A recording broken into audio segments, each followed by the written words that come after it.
basic question that should be raised about any discussion with respect to the origin as well as the evolution of the human beings, or Homo sapiens, is about the diagnosis of this species that would be used. A theory that makes use of the classical concept of Homo sapiens would be needed to span the entire Pleistocene history about the human genus. On the other hand, the more restricted utilization of the authors, like that of Schwartz and Tattersall, would be requiring a limited focus in the smaller portion of the Pleistocene fossils. The Homo sapiens usually share certain traits like that of the high neurocranium, small face, under the influence of frontal bone, rounded or oval across the lateral profile, true chin, smaller discontinuous supraorbital tori, extended the postnatal growing period, life history, narrow trunk and pelvis, along with shorter pubic rami. The anatomical specification of the Homo sapiens and its lineage would therefore be possible from the specific features like retrocessive face, cranial globularity, mental osseum development, basicranial flexion, pelvic shape and dental microstructure. Along with these features, the distinctive morphologies consisting of the elements with respect to the anatomy of the inner ear have been increasingly well formed in the Homo sapiens. With respect to cranial vault, the distinctive shape of the parietal region in the Homo sapiens is also highly striking. It therefore makes a significant contribution towards globularity across both the occipital as well as lateral views. Basicranial flexion consists of a complex structure. However, the Homo sapiens appear distinctive through various measurements in this aspect as well. The dental microstructure, particularly with the incoming of the synchrotron and micro-CT technology, has not only been demonstrating strengthened ontogeny of the Homo sapiens, but also had been unveiling several differences between the Homo sapiens in comparison to the other hominin creatures in terms of striking features like the enamel thickness as well as the overall enamel shape with the dental junction. The second important question that tends to concern the process of evolution of the Homo sapiens is related to the fact whether it was a gradual or punctuational process. As per the hominin record of the Middle Pleistocene in Africa, these are really rare and outdated. Therefore, it is not possible to determine whether the fossils like Homo kibish or Herto represent the earliest forms of the traits that we are able to associate with the extant species. In Europe, recent redating about the fossils of Cima de los Huesos to around 400 Ka had suggested that several features of the Neanderthal, especially along the face, teeth and jaw, were well developed at that time. The European record went on to indicate that a gradual, not entirely ordered, accretion with respect to the Neanderthal synapomorphies. Therefore, at the present state, one cannot determine that if there existed a symmetry between Africa and Europe with respect to the appearance of distinctive traits about the Neanderthal as well as the modern human species. Finally, while considering the evolution of the Neanderthal as well as the modern traits of the human being, Trinkaus had found that there existed a symmetry with respect to the changes in both of the lineages, as the modern one had derived more than the Neanderthal species. The third question is with respect to the property of the last ancestor of the Homo sapiens as well as that of the Neanderthal origins. A recent study which makes use of the geometric morphometrics over various crania for virtually reconstructing the LCA of the modern humans as well as that of the Neanderthals had found the existence of the Afro-European species. The fourth question has been followed by the previous ones.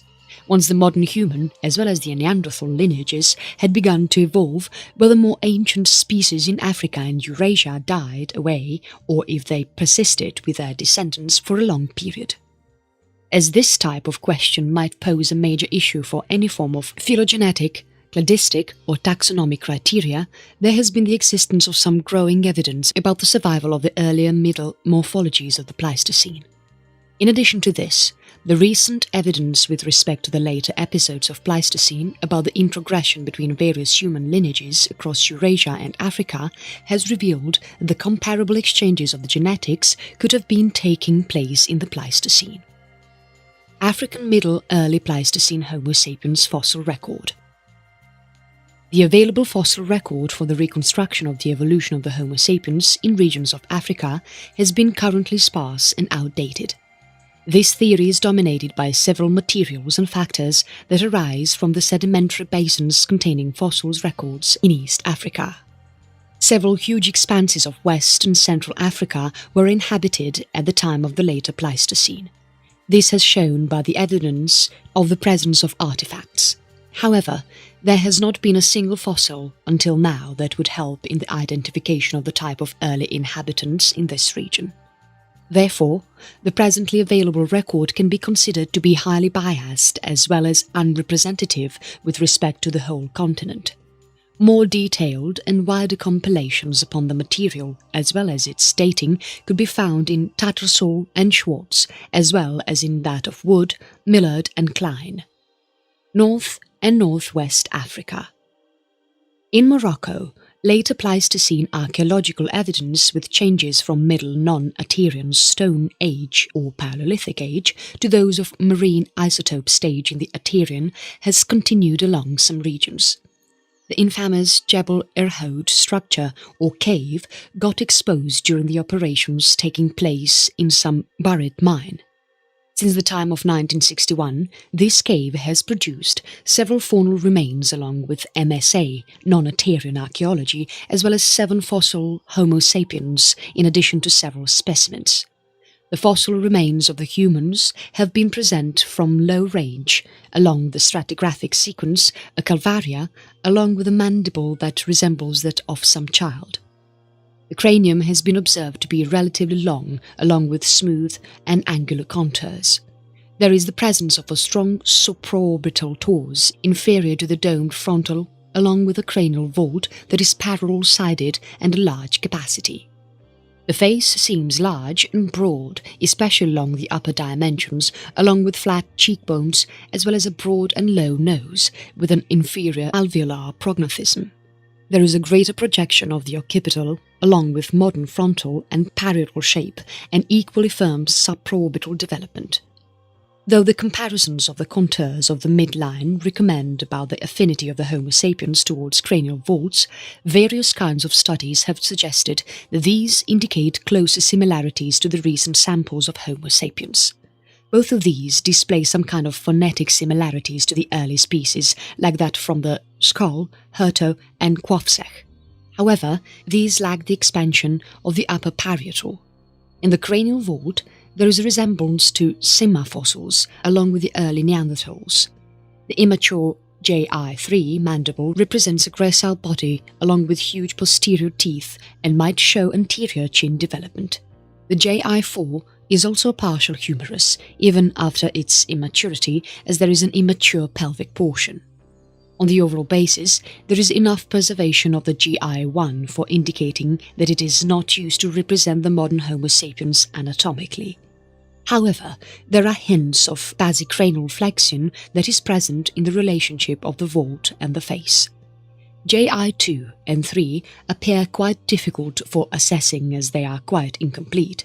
However, the teeth portion of Irhoud 3 has undergone synchrotron analysis that suggests the age at their death to around 8 years, along with the development pattern of the modern Homo sapiens. At the same time, the ESR analysis of the both enamel has suggested the age to be around 160 Ka, that is very likely as the minimum figure. The Kabibat Rabat hominin that originates from Morocco comprises of a fragmented cranial vault along with complete lower and upper jaws. The larger teeth represent the typical specimens of the Middle Pleistocene from the regions of North Africa. However, the mandible contains elements of the mental trigone along with the vertical symphysis, as the occipital portion seems to be quite high as well as rounded. But the person seems to be subadult. Therefore, caution must be implemented while interpreting the morphology of the same. Faunal correlation has placed the Rabat Homo sapiens specimen along the latter Middle Pleistocene. Morocco cave of the famous Dar es Sultan II has resulted in the production of some immature calvaria along with some adolescent mandible as well as a part of the skull with linked hemimandible. An interior vault of the DES5 is quite high and tends to be very large. It is strong but partitioned over a low suborbital torus with a flat face and low, broad nose. There have been indications of the presence of the canine fossa along with alveolar prognathism. Even the mandible, along with the preserved detention, also appears to be very large. However, several illustrations tend to be highly deceptive about the indication of the lack of chin. The region of the same seems to be broken. The DS5 has rather a modern-looking bone shape and face. However, both are quite large in shape. The caves of Tamara and El Alia in Morocco have also produced the fragments of the cranial fossils of the Homo sapiens from the Aterian or MSA contexts. The material of Alia consists of a large teeth and maxilla. However, the preserved morphology of the cheek appears to be rather flat and non-Neanderthal in nature. However, much of the same Homo sapiens species is not preserved. The fossils found in the Tamara represent some kind of vault fragments and lack a mandible as well as a supraorbital torso. A good number of several other sites of the Aterian have resulted in dental material. The cave named Zohra, located at El Harahora, has produced a canine along with mandible during the excavations. The dental samples of the Aterian technique usually represent the large dimensions in comparison to the later Pleistocene Homo sapiens as well as the Neanderthals. However, a smaller and thicker enamel along with anterior dentition represent more of the modern traits. As the crown morphologies tend to be quite complex, these resemble the materials like Qafzeh and Skhul in a more close pattern than that of the Neanderthals.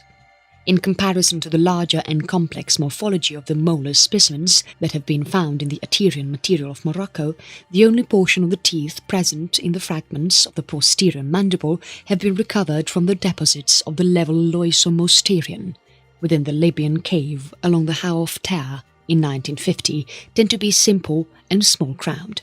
The fragments of the mandible appear to be low rami and there is no evidence about the retromolar spaces. Another possible specimen associated with MSA that tends to lack the dental complexity and size of the material related to the Moroccan Aterian is the fragmentary segment and the cranium of a child that has been recovered within some sand deposits on top of the Taramsa hill in Egypt. Much of cranial vault has been preserved for indicating the modern shape. However, the presence of postcranial skeleton has been quite friable and only some of it is able to survive. The exact MSA age of this specimen cannot be confirmed through means of direct dating. Southern Africa. The type of Florisbad cranium has been observed at the open locality across South Africa in the year 1932. This was found as stratified along a long sequence that remains poorly dated until a long time. This remained the same until ESR had provided an estimate of the age on enamel fragment that was obtained from the human fossil and the age was approximated to be 259 Ka. The bone of the frontal region is observed to be wide, receding and thick along with the supraorbital torus tending to be high with some form of lateral reduction. The face is available incomplete, however, it quite broad along the upper portions with some canine fossa expression. In the reconstruction of R. Clarke, the face appears to be low to the great breadth and also allows for an entire anterior dentition. Florisbad has been sometimes observed to be the morphological alliance to the Broken Hill and at other times a representation of the later Middle Pleistocene species of the Homo sapiens or a precursor to the Homo sapiens or even as an LCA of the modern clades and Neanderthals. The human fossil of the Clysis River mouth has been obtained over a span of about 40 years in several stratigraphic contexts of the MSA from an interrelated complexity of the caves along the southeastern regions of South Africa. The material found here tends to be highly fragmentary and is used to represent the maxillary, mandibular, postcranial and facial as well as cranial vault. The mandibles represent a great variance and range from chinless and large to the one's some modern morphology to another range of small and robust corpus having small teeth. The presence of two maxillary specimens reveals about the variation that exists in size, with an isolated zygomatic of the modern concepts. An apparent frontal fragment of an adult represents a great interorbital breadth with a centrally suborbital profile. The presence of a few postcranial bones that have been recovered indicates the existence of the individuals with a small body. Although the proximal ulna had been found to have relatively larger joint surfaces. Some of the elements of the assemblages of the glacis have clearly conformed to the pattern of the modern Homo sapiens. However, several other materials cannot be readily assigned to the various parts that are preserved. The Border Cave in South Africa has resulted in a number of subfossil or fossil of the human remains of the MSA antiquity. During the time of the 1940s, an ulnar fragment, a humerus, along with 2 metatarsals had been recovered from the soil heap, and these were argued upon preservations to be of the MSA age. The robusticity and size have suggested that these might be representing the same person, because in the Border Cave 1, a partial skull was also observed. The skull consisted of only the upper parts of the face as well as a wart. However, enough material has been preserved for showing the large size, a small development of the supraorbital domed frontal, along with larger interorbital breadth. Though this appears to be the modern aspect, the large size along with the upper and frontal facial expression tends to discriminate the same from the recent human population. A BC2 indentulous mandible has also been recovered at the same time, and this appears to be small as well as lightly built and proves to be assignable to the modern Homo sapiens in anatomical terms, as well as on symphysial morphology. The skeleton of the infant, BC3, has appeared to be representing the Homo sapiens and plays an important role in the association with red pigment and conal shells. Just like BC2, even BC5 and its partial mandible tends to be small and represents a modern morphology. Moreover, its importance gets enhanced by the direct methods of ESR dating that helps to provide the estimated age of around 75 Ka. East Africa. The ES Eli Springs cranium was initially discovered by the tourists after several changes had taken place along the lake levels of the regions of West Turkana in Kenya. The cranium of the discovered fossil had suffered years of anterior erosion along with the face. However, enough of it has been preserved for revealing the archaic morphology. The particular vault that has been found appears to be long as well as broad in an inferior manner, with a limited expansion of the upper parietal region in rear view. There is some evidence of mere frontal keeling as well, however cranial buttressing has not been strongly expressed. The occipital structuring is slightly rounded with a minimum development of the occipital torus. Though it is heavily eroded, the structure of the face appears to hold a resemblance to some of the later Middle Pleistocene. The crania of Africa has been comparatively short, broad and flat, and there is evidence of some development with respect to the canine fossa. Though ES 11693 had been discovered along with some faunal remains, the absence of any proper context or linked archaeology has indicated the remains to be undated. Several mandibular and fragmentary cranial fossils were recovered from the sediments that border the Lake Eyasi situated in Tanzania since the time of the 1930s.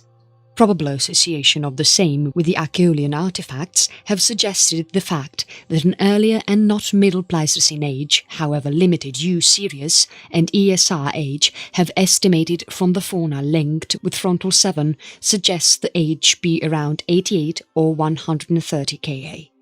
The Eyasi-1 is represented in a projecting suborbital torus towards its frontal, while the occipital is considered to be more modern with respect to the torus formation in comparison to the strong development of the Eyasi. Second, the conditions, in terms of a fragment of the material along with complexities of reconstruction, have limited the availability of information beyond the indications about the specimens were not assignable to the anatomical modern Homo sapiens, even after the later Pleistocene date had suggested some of them. The hominid findings of the Ngaloba Laetoi 18 had been recovered from the beds of Ngaloba along the Laetoli region in Tanzania. The particular cranium might date from the later Middle Pleistocene. This is comparatively long as well as low, with elongated or receding bone on the frontal end. This comes as rounded towards the rear as well as lateral views, along with the minimal development of the occipital torus. However, on the anterior side, there is the presence of a prominent, still thin layer of the supraorbital torus. The region of the occipital is known for the resemblance of Neanderthals with respect to the juxtamastoid and mastoid eminences. Its face is not properly articulated within the vault, however it is evidently low, flat and broad along the mid-face with the presence of canine fossae and gives way to the subnasal regions. The possible reconstruction of the same by Cohen has confirmed the gracility of the entire face, however it suggests more height in comparison to the other depictions of the same. The workers like Reitmeier have gone to suggest the LH18 as comparatively modern, however it doesn't conform to the modern Homo sapiens anatomically in the overall morphology, in spite of the available parietal and facial shape. The 3 fossil hominins of the Homo kibish have been discovered in the year 1967 as separate contexts and localities. Homo 1 was considered to be a partial skeleton along the member 1 present in the Kibish formation, while Homo 2 represents a desolated surface findings of the Calvaria, and then Homo 3 represents the frontal fragment from the member 3. In the most recent times, an American expedition has relocated the genuine sites of both the Homo 1 and Homo 2. This has recovered several human materials which include various parts of the Homo 1 along with additional fossils. The skull of the Homo 1 and its assemblage is the main subject of various reconstructions. However, all of these conquer towards the indication of a rounded, high as well as voluminous vault in the cranial region with some occipital morphology of the Homo sapiens and its configurations. The dentition, mandible and the face appear to be greatly fragmentary, however represent a mental eminence and canine fossa. The postcranial fossils include that of the limb bones that represent the modern concept, however with some distinctions that have been noted in the skull Qafzeh, Neanderthal, as well as in Upper Paleolithic people, along with some proportions that appear to be comparable with some of the current East Africans. The Homo 2 too has a large brain case, along with the presence of some endocranial capacity of around 1435 cubic centimeters. However, it tends to be narrower with the parietal sides in contrast to the expanded parietals of the superior regions. There is also the presence of a great angled occipital region that bears a high occipital torus. There is also the display of the parasagittal flattering on either side of the midline keel. Contrasting to these features, the presence of the supraorbital torus is composed of a weak prominence towards the anterior end of the broad, flat, as well as receding bone in the frontal zone. The respective ages of the Homo 1, as well as that of Homo 2, are considered to be the sources of a great controversy. However, these now appear to have well established at around 195 Ka. The classification of the Homo 1 and Homo 2 is quite difficult. It is quite evident that the Homo 1 could be assigned to the modern Homo sapiens category from the fossilized parts. However, Homo 2 could be tentatively placed along the clade with respect to the supraorbital reduction. The 2 individual human fossils that are found in the formation of Qafzeh in East Turkana during the times of 1971 and 1976 had consisted of a proximal fragment of a femur KNM to ER 1999, along with a partial skull numbered KNM ER 3884. The femur has been presented as a strongly built, however seems of the modern aspect when it comes to the shaft shape as well as the cross-section. On the other hand, the partial skull is seemingly a combination of the several characteristics found along the Homo kibish 1 as well as 2. This is large and high along with the presence of vertical walls. The presence of supraorbital torus has been found to be evenly projecting and thick. The direct dating of the uranium series of this particular material suggests the age be more than around 180 Ka. Various dental as well as cranial human fossils have been recovered from a particular open site located at Herto in Ethiopia in the year 1997. The major part of the fossils consisted of the complete skull of an adult, immature Calvaria and some other parts of the cranial vault, resembling an adult. All of the fossils are quite large in size, with the adult skull possessing a capacity of around 14,050 cubic centimeters. The overall length of the human skull has been found to be exceeding the range of 5,000 crania of the modern times. However, it tends to be relatively projecting and strong and is partitioned into central as well as lateral parts. However, the angled occipital with a centrally sturdy torus is observed to be reminiscent to that of the fossils of the Jebel Arhound II and Broken Hill I. The rear part of the individual cranial fragments represents greater size along with robusticity in comparison to most of the complete cranium. The multivariate as well as the univariate analysis has shown that the combination of the traits of the skull of an adult makes it differentiated from the humans of the recent times.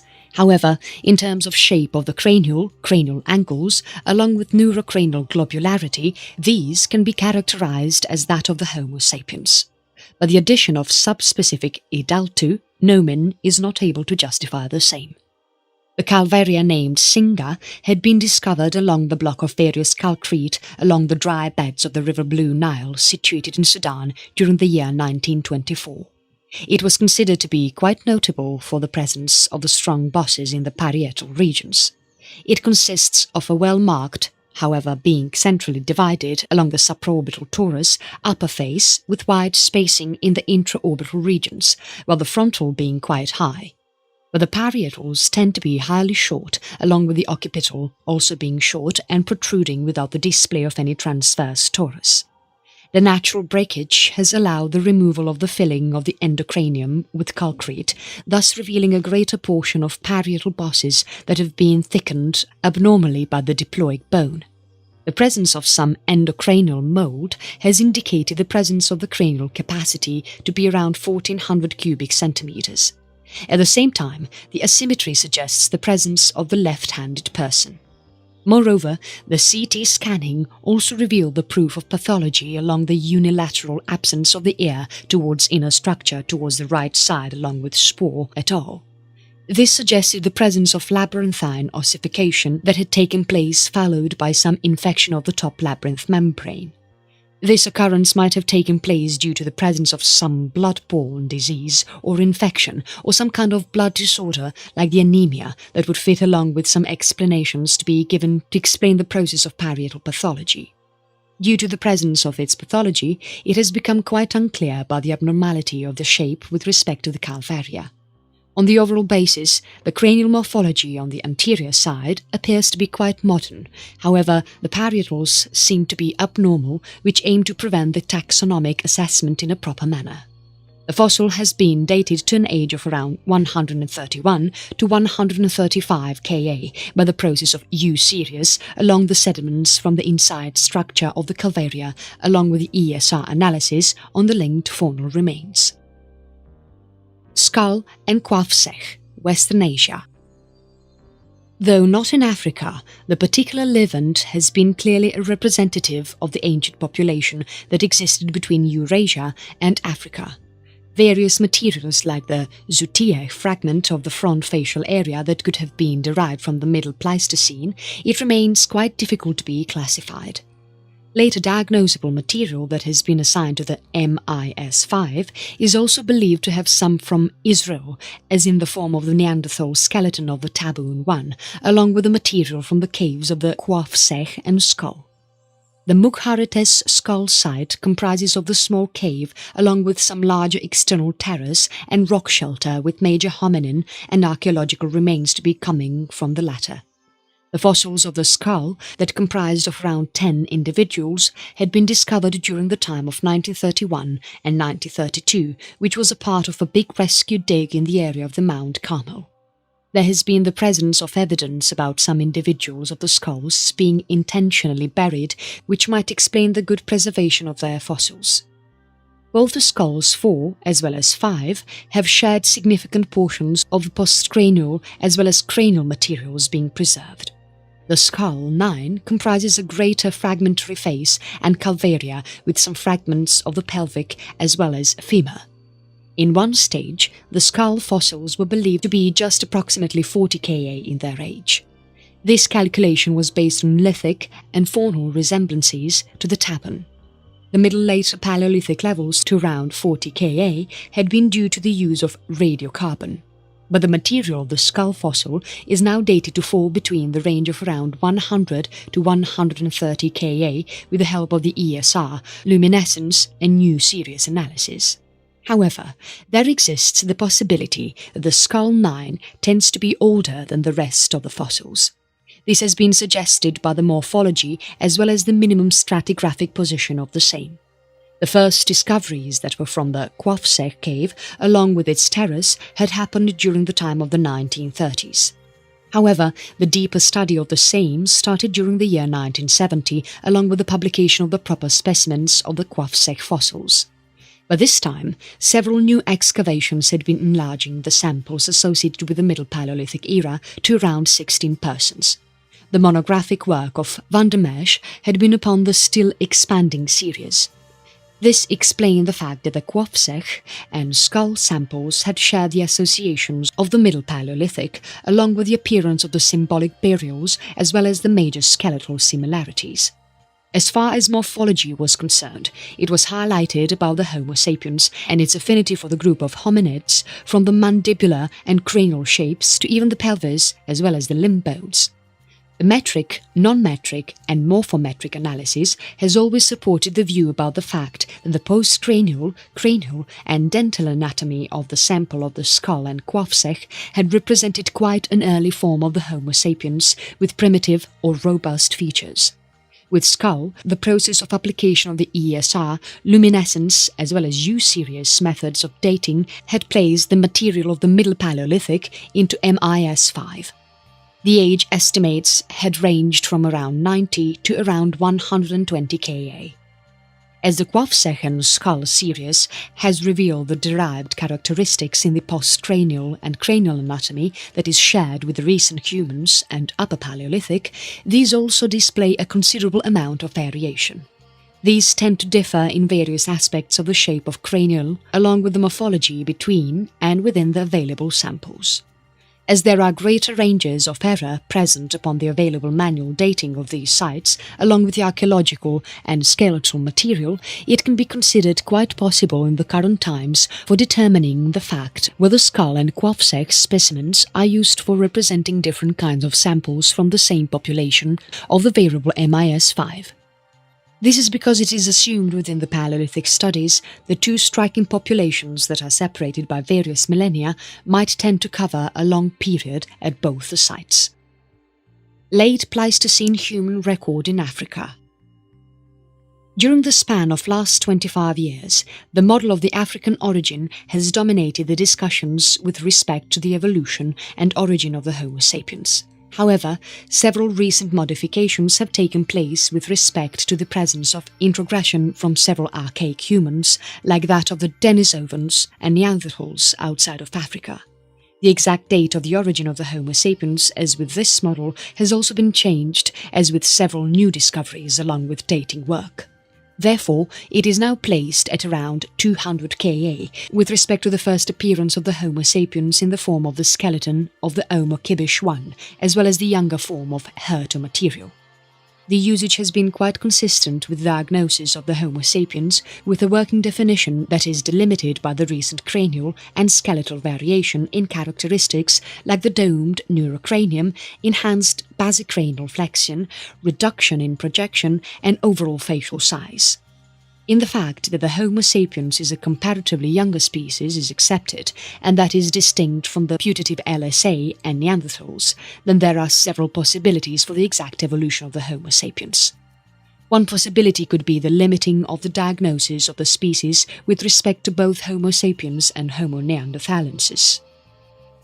These would be limited to the samples which used to share the morphological characteristics of various terminal members of the modern human class and the Neanderthals.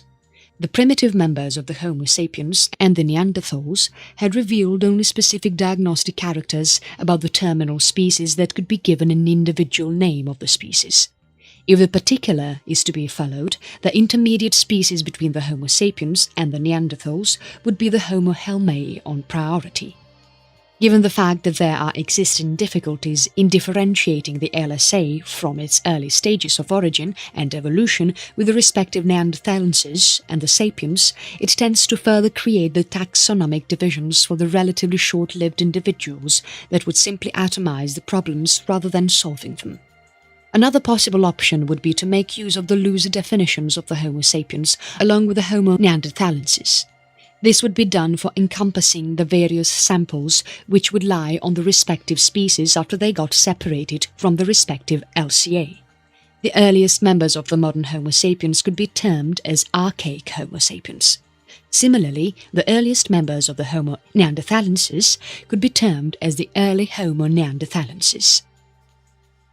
The time of the evolution of the Homo sapiens out of its chimpanzee-human common ancestor can be dated to around 10 million years ago. The scientific study of the theory of human evolution is primarily concerned with the series of the development of the main genus Homo. It also involves the study of various other hominids, like that of the great apes, gorillas, chimpanzees, bonobos, and all of the related hominins. The modern Homo sapiens are defined as the species of which the only existing extant subspecies is the human beings. The various species of the Homo sapiens, Untitled, have now become extinct. The Homo neanderthalensis had become extinct some 30,000 years before and has been sometimes classified as the subspecies of the Homo sapiens. The genetic studies reveal that the functional DNA of the Neanderthals and that of the modern Homo sapiens had diverged some 500,000 years before. The anatomical structure of the modern human beings had first appeared along the fossil record found in Africa some 195,000 years before.